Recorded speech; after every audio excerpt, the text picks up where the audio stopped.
As Christians, we are called to be good stewards of the earth and to care for God's creation. However, the climate change agenda has been hijacked by those who seek to promote a secular and often anti-Christian worldview. This agenda is often based on flawed science, exaggerated predictions, and a lack of consideration for the economic and social implications of drastic climate policies. So, how can Christians fight back against this fake climate change agenda?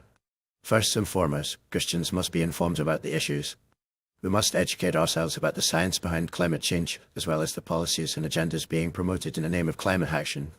This includes understanding the differences between natural climate variability and human-induced climate change, as well as the limitations and uncertainties of climate modeling.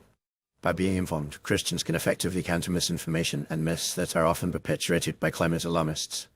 Christians can also fight back by promoting a biblical worldview on creation care. The Bible teaches us that God created the earth and all its resources for human benefit and stewardship. As such, we have a responsibility to use these resources wisely and to protect the environment for future generations. However, this does not mean that we must bow to radical environmentalism or accept the idea that human activity is the primary cause of climate change. Rather, we must promote a balanced and nuanced approach to creation care that takes into account the needs of both people and the planet. Another way Christians can fight back is by speaking out against climate policies that are based on flawed science or that promote a secular agenda.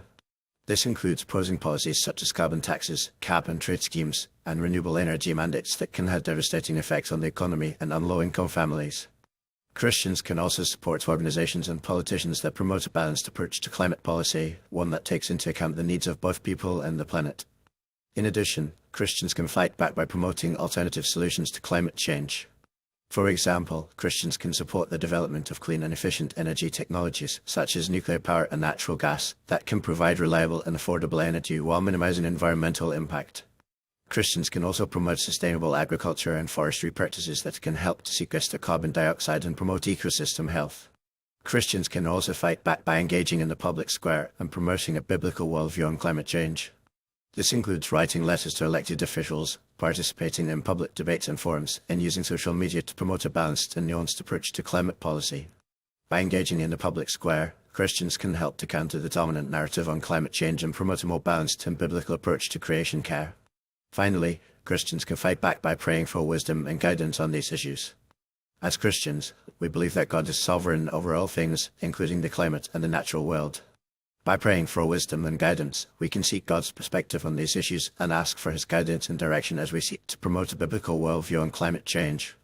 In conclusion, Christians can fight back against the fake climate change agenda by being informed, promoting a biblical worldview on creation care, speaking out against flawed climate policies, promoting alternative solutions, engaging in the public square, and praying for wisdom and guidance.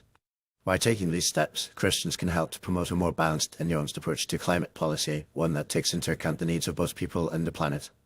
As Christians, we are called to be good stewards of the earth, but we must do so in a way that is guided by biblical principles and a commitment to truth and integrity.